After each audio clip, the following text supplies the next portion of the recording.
As long as people know that processed meat, right, bacon, ham, hot dogs, lunch meat, sausages, have been categorized as a class 1 carcinogen, meaning we know they cause cancer in human beings, colorectal cancer, the number one cancer killer of non-smokers.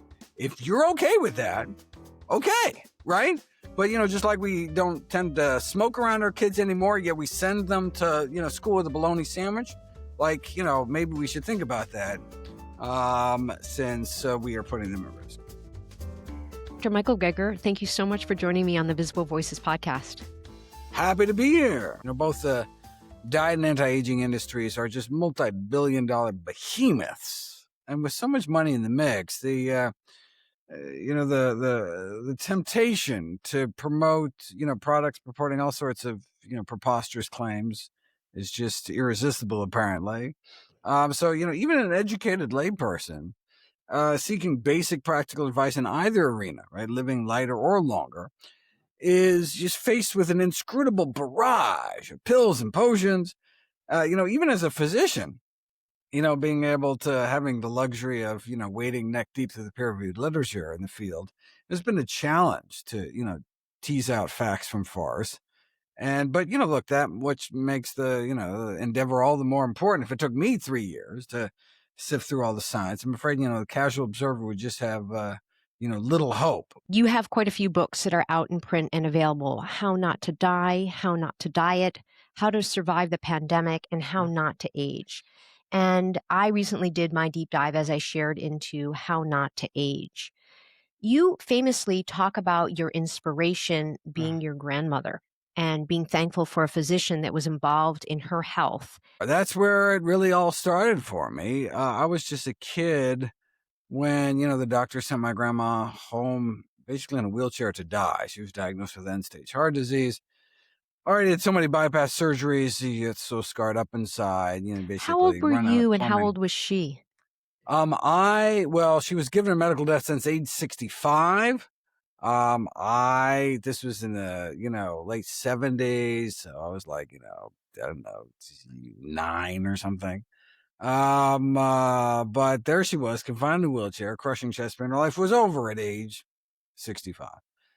But then she heard about this guy, Nathan Pritikin, one of our early lifestyle medicine pioneers. So what happened next is she detailed in Pritikin's biography. Talks about Frances Gregor, my grandmother. They wheeled her in, and she walked out. Though she was given a medical death sentence at age 65, she went on to live another 31 years until age 96 to continue to enjoy 6 grandkids, including me. So that's why I went into medicine, why I started my website, nutritionfacts.org.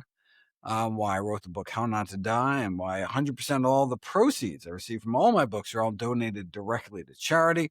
I just want to do for everyone's family what Pritikin did for my family. Yeah.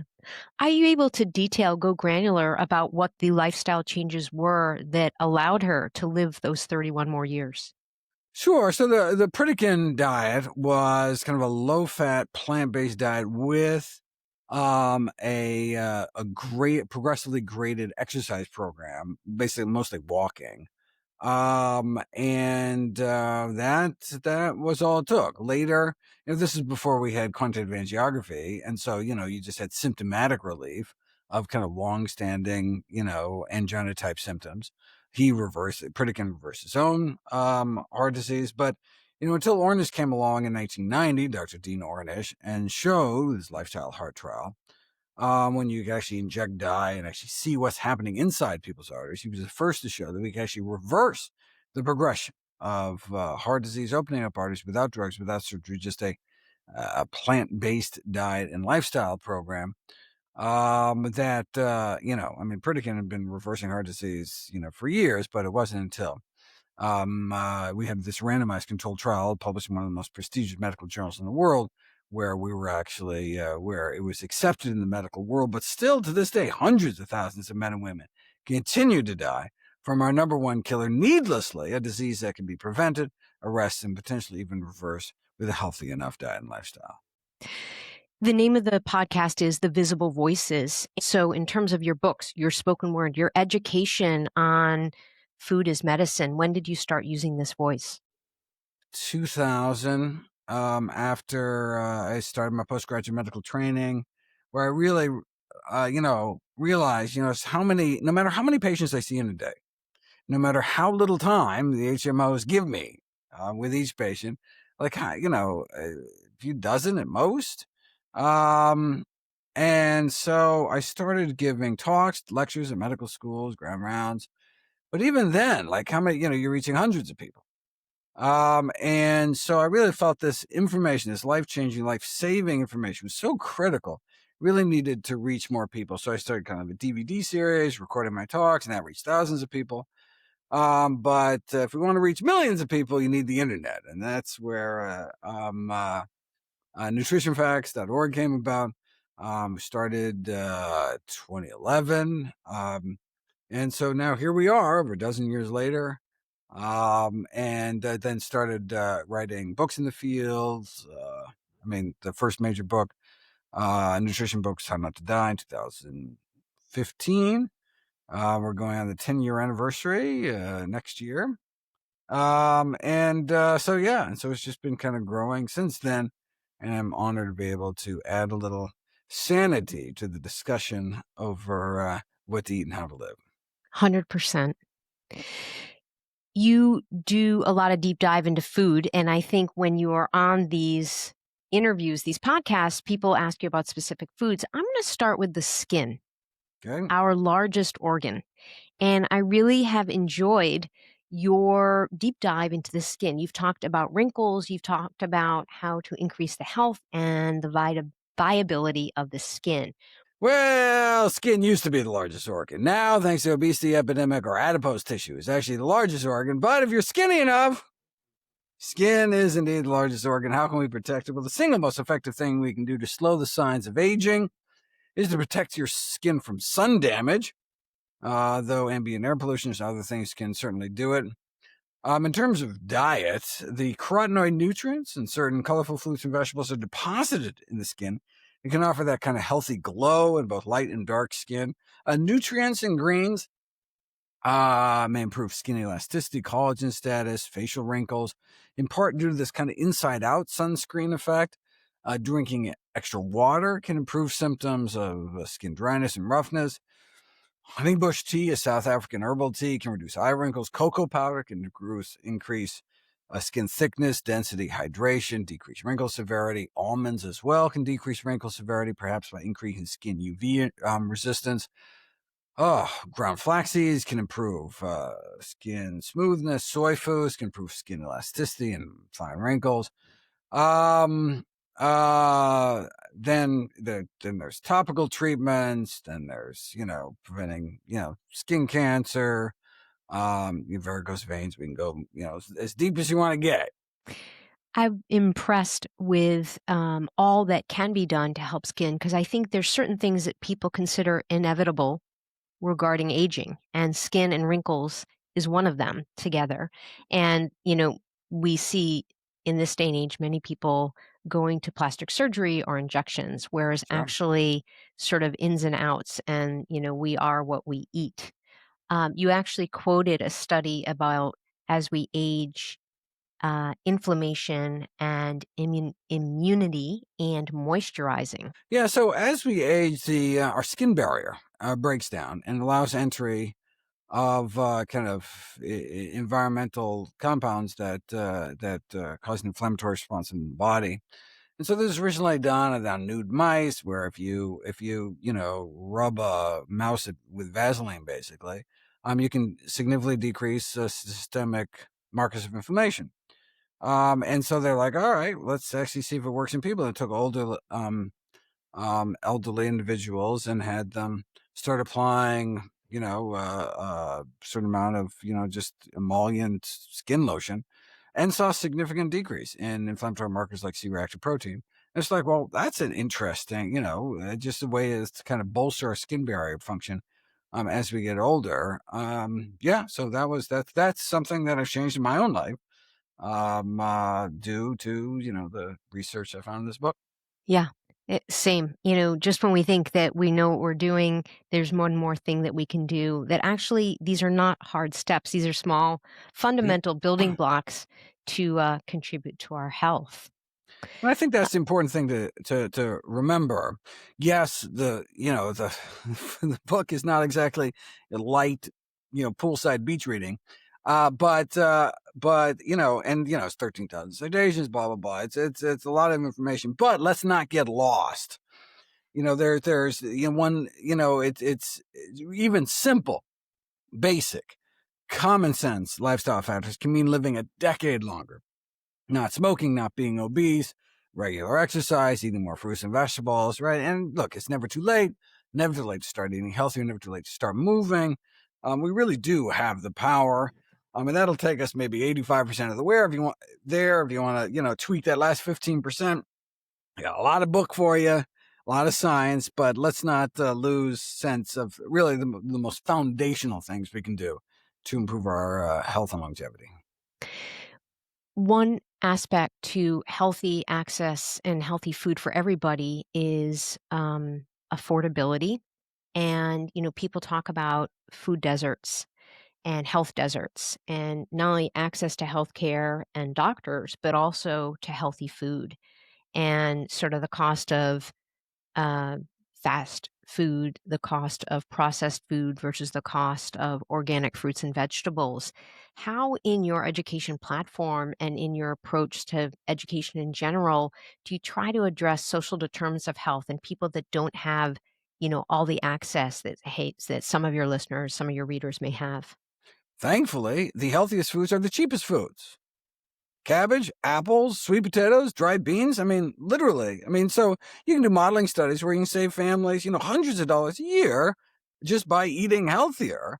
You don't need to buy organic. There's a modeling study in How Not to Die where they found that if half of Americans ate a single more serving of fruits or vegetables, we would prevent every year 20,000 cases of cancer. That's how powerful produce is. But because we're talking about conventional fruits and vegetables, pesticide-laden fruits and vegetables, that additional pesticide burden upon the American public would cause 10 cases of cancer.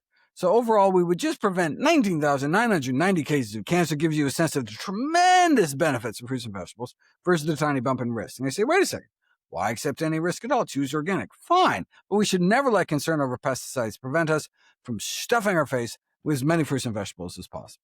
Yeah. You are a self-described dark leafy green snob. Ah! I'd love for you to, number one, discuss that, and number two, discuss your relationship with iceberg lettuce. Well, yeah, no. So it's just, look, all fruits and vegetables aren't the same. Some are healthier than others. Blueberries are better than bananas in terms of nutrients per serving. And so if you have a choice and you're able, then, that would be a better choice for your oatmeal. And same thing with dark green leafy vegetables. Emphasis on dark. Some are healthier than others. Some are cruciferous. Some others. Some are in the cabbage family, like kale, collards, bok choy, arugula, etc., which have additional benefits you don't find in other dark green leafies, like spinach. They all appear better than iceberg lettuce. But yes, I was talking about I think it was in the spermidine section, talking about autophagy ways to kind of boost our body's cellular housekeeping process. There's a compound called spermidine, the largest lifespan inducing compound with few side effects on planet Earth that we found, most concentrated in a fermented soy food called tempeh and white mushrooms, etc. But iceberg lettuce had a surprising amount. And so I was like, surprised. Actually, there's something in iceberg lettuce, even though I think of it as mostly water. No, there's actually something beneficial in there. You just don't want to put a lot of, Bacos and ranch dressing on it. I'm so glad that I was able to get a chuckle and a laugh out of you. I pay attention, Dr. Greger, I pay attention. Um, Telomeres. There's a Yeah. lot of discussion of telomeres and age, and can we reverse our age? How would you explain that to someone that is in or taking the 101 survey course on telomeres and aging? Yeah, it's interesting. It's one of the few aging pathways that actually kind of broke through into the public consciousness. Telomeres are protective caps at the tips of our chromosomes that protect our DNA from unraveling, kind of like the protective tips at the ends of our shoelaces. And increasing telomere, and every time our cells divide, some of the telomere is lost. So it'd be kind of thought of our as a kind of our life's fuse. When telomeres are gone, we're gone. And so increasing telomere length to slow or even prevent cellular aging is this popular idea. The science is controversial. I talk about that in the book, but telomere elongation is actually possible through the activation of something called a telomerase enzyme that actually builds back up your telomeres. But there's this constant force between the forces battling forces hacking away at our telomeres and those building it back up.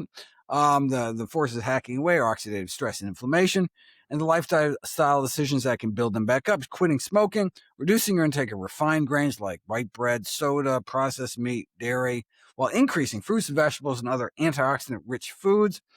So, eating a high fiber diet centered around whole plant foods, choosing to drink tea or coffee over soda and milk, eating cruciferous vegetables, and also supplementing one's diet with between 800 and 2,000 international units of vitamin D3 a day if your vitamin D level is under 20 nanograms per milliliter or 50 nanomoles per liter, has been shown to help with telomere elongation. Would it be accurate to say that overall working on decreasing systemic inflammation through that decreasing animal fats, eggs, dairy, sugar, you know, if you were to decrease your moisturizing rituals, all those things would sort of increase your systemic inflammation. If you can decrease your systemic inflammation, you contribute to increasing the lengthening of your telomeres. Correct, right. Aging can be thought of in part as an inflammatory disease. A single blood test for inflammatory markers such as C-reactive protein can, predict cognitive, physical performance as well as remaining lifespan in elderly individuals. Thankfully, excess inflammation can be extinguished through changes in diet, eating lower on the dietary inflammatory index in middle age enables people to apparently age more successfully, which is defined as living independently with no major chronic diseases, depression, or pain, and good overall self-perceived social, physical, and mental health. And so we need to cut down on these pro-inflammatory advanced glycation end products, which are found mostly in kind of dry heat cooked meats like hot dogs and bacon, reducing senescent cell inflammation, which is a whole other chapter, these so-called zombie cells, boosting autophagy, that housekeeping process, which can be boosted by the spermidine, not only in iceberg lettuce, but found even more concentrated in wheat germ, applying that emollient skin lotion, avoiding pro-inflammatory food components such as saturated fat, uh, new 5GC, endotoxins, and sodium by minimizing your intake of meat, dairy, tropical oils, and salt. I mean, one lousy breakfast can double your C-reactive protein levels within 4 hours before it's even lunchtime. And then go out of our way to eat anti-inflammatory foods, which are legumes, which are beans, split peas, chickpeas, and lentils, berries, greens, sodium-free tomato juice or tomato paste, oats, flax seeds, ginger, turmeric, garlic, cinnamon, cocoa powder, dill, green and chamomile teas, and other kind of fiber-rich, anthocyanin-rich, and salicylic acid-rich foods, such as cumin, for example. I think he just wanted to say the word autophagy. That's what I think. Autophagy is a good word. It is a good word. I think this can be very overwhelming for people that don't read this language, speak this language as well. And so, if you had the listeners take home just one thing, is there just one thing that you would want the message to be? Yeah, eat healthier, right? According to study of identical twins, only about 25% of our difference in lifespan between people is due to genetics.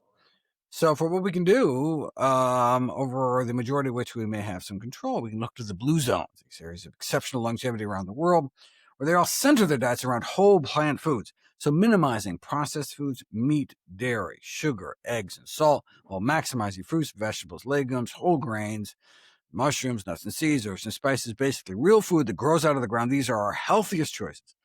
According to the Global Burden of Disease Study, the largest study of disease risk factors in human history, funded by the Gates Foundation, number one cause of death here in the United States is the American diet, bumping tobacco smoking to number two. Now cigarettes only kill about 500,000 Americans, whereas their diet kills even more. And so the single most important decision we can make for the health and well-being of ourselves and our families is what we eat 3 times a day. What keeps you up at night? Well, I'm worried about our decreasing lifespan. Life expectancy peaked in 2014 in America. Decreased every year since. It was before COVID, kneecapped us another few years. And so we are raising the first generation of children to live shorter lives on average than their parents, thanks to the obesity epidemic and ensuing diabetes epidemics. And so, and the tragedy is that so much of these lifestyle diseases are preventable, arrestable, reversible it's just, you look around and there's just so much suffering, so much preventable suffering in the world by simple choices that it's not like people are, look, it's your body, your choice. You want to, eat whatever you want, smoke whatever you want, but we should make, we're responsible for the predictable consequences of our actions. So I'm just hoping people will be fully informed about the decisions they make that may affect their health. You mentioned that blueberries are much better for us than bananas, and they thought they were doing right by themselves by eating a banana every morning in their oatmeal. Can you just briefly explain the difference? Well, bananas are better than iceberg lettuce on that oatmeal. But maybe, I don't know. So berries have these anthocyanin pigments, these the color compounds that create the vibrant colors. Actually have the same property that give them those bright colors is their ability to scavenge these stray electrons, have these antioxidant properties. So you can walk down the produce aisle and see which fruits and vegetables are better. Purple cabbage better than green cabbage. Red onions better than white onions. Look at the inside of a banana. Not much happening, right? Look in the inside of a mango. Oh my God, look at that brilliant color. There's lots of stuff happening in there. And so you can pick and choose the rainbow and try to, in general, decrease your intake of kind of beige looking foods. Your legacy. Oh, my legacy is, again, it's all about informed consent. I just want to help people cut through the trillion-dollar process industry's propaganda. We're just bombarded by ads for junk food and fast food and candy, and trying to muddy the waters as to, the science surrounding the damaging effects of certain foods. And so I just want people to be aware. I want people to make fully informed decisions about the most important decision in their life in terms of their health and well-being, and that's what they eat. And then it's all up to them. As long as people know that processed meat, right, bacon, ham, hot dogs, lunch meat, sausages, been categorized as a class 1 carcinogen, meaning we know they cause cancer in human beings, colorectal cancer, the number 1 cancer killer of non-smokers. If you're okay with that, okay, right? But, just like we don't tend to smoke around our kids anymore, yet we send them to, school with a bologna sandwich, maybe we should think about that since we are putting them at risk. Dr. Michael Greger, I cannot thank you enough for joining me on the Visible Voices podcast. I hope you come back again soon. Looking forward to it. Keep up the great work. The Visible Voices podcast amplifies voices in the healthcare, equity, and current trend spaces. Our team includes Dr. Giuliano DePortu and me, Dr. Resa E. Lewis. Find me at Resa E. Lewis, MD on social media or visit thevisiblevoicespodcast.com. Find us wherever you listen to podcasts and watch our episodes on YouTube. This podcast is for education and entertainment purposes only. The views and opinions expressed by our hosts and guests are their own and do not reflect the opinions of their institutions. Information shared here should never substitute for clinical judgment or for medical advice. Together, we're making healthcare more equitable, one visible voice at a time.